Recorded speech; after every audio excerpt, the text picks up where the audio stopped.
Manufacturing, one of the hardest hit industries, down 3.5%.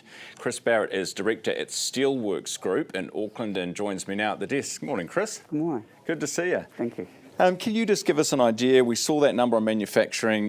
What it is you do? What does the business do? Two of our businesses are residential and commercial structural steel. One's just metalwork, which means nothing to you, but it's stainless aluminium. It's all the nice parts that go into a building. Pretty much we do a one-stop shop. We've invested heavily since COVID, probably $30+ million. We just built a $15 million factory, like state-of-the-art gear. And as soon as it was done, we just watched the economy just flatline. So went from 45 staff down to 28.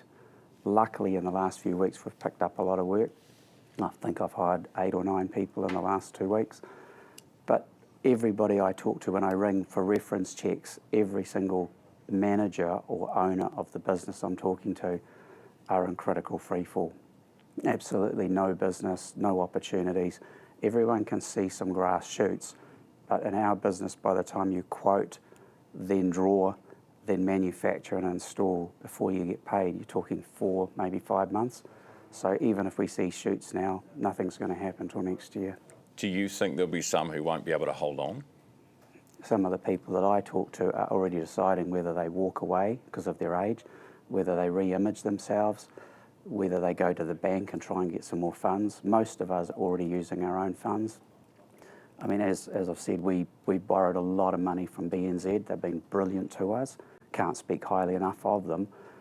But when we had assets galore, as we were growing, they don't look at that now. They look at our affordability, whether we can pay it back.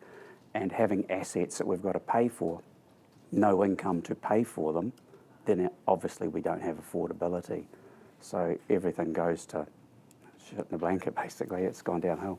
Did you watch that number, the press conference, saw the number yesterday about GDP? Obviously, that was no surprise. That's the average. That's 0.9 minus across New Zealand. Our manufacturing's minus double that. It's 1.8. And you only have to look around. Everyone I talk to is trying to put their own money in. The banks we're the pariahs, and I don't say that in a bad way, but from a bank's point of view, they don't want to put any more investment into an industry that's literally at the bottom. When we come back, it's like all banks, they want to give you money when you don't need it, and when you do need it, they're scarce to find. But saying that, we'll get through. We're lucky. A lot of people won't. And the one thing that really irks me is we voted for change from the last government, and then obviously with no money, they've set the IRD, the ACC and everyone onto us. When we've got no money, the last thing we need is the people we voted for change to come after us. So that's probably one of the things we as business owners see as an injustice. But I guess from their point of view, they've got to get the money that they're owed. But there's ways to do it, especially when we're taking the hit. We didn't create it, the Reserve Bank did. Exactly. So that's my next question: is who do you? And it's kind of a dumb political question in a way, it's but not. Do you know who do you blame, or who can get us out of it? Is it actually the government's job to somehow fix this? Well, you understand the judiciary and the legislative are not supposed to play with each other. They've got to have that distance. Grant Robertson should never have forced his hand with the Reserve Bank, in my opinion. Obviously, the Reserve Bank's job is to maintain a percentage for inflation. It's pretty much their only job. All the other stuff's to create that one issue, and they missed Q2. Everyone was speculating that after last year and this year, Q3 would be 100 miles an hour, which means Q2 had to fire, and they missed it. And it's the only job they've got.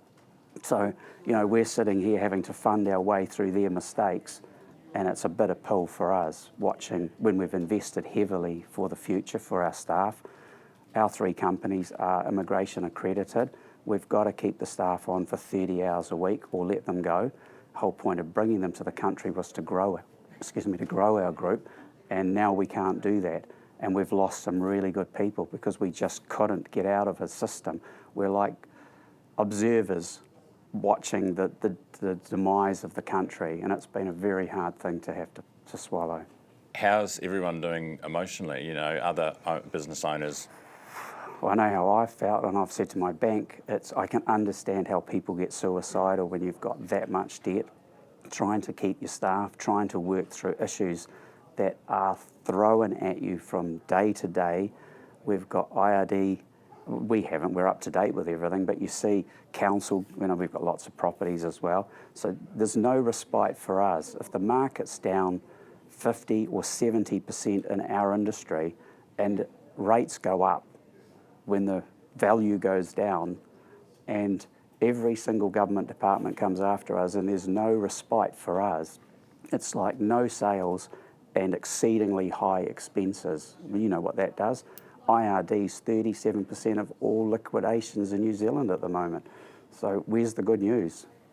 There isn't much. Now, I know, Chris, we had a chat before you came on and you said, look, I don't want to sound like the Grinch. And I don't. And but it's important that people, understand and hear what's really going on. You said in the last couple of weeks things have started to pick up a bit. For us. For you, are you hopeful about the future now? I'm still concerned that, we've picked up many millions of dollars of work, but most people are lucky if they pick up 100,000 at the moment.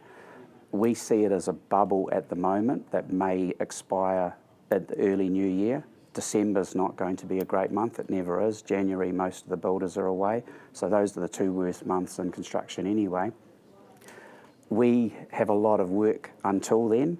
What I don't know after hiring all these people to get through it is, will there be an opportunity for them to stay on afterwards? So I don't know if this is a 4 or 5 month blip, nice blip for us, or if it's the end of something for another 6 months. So there's still a huge amount of uncertainty.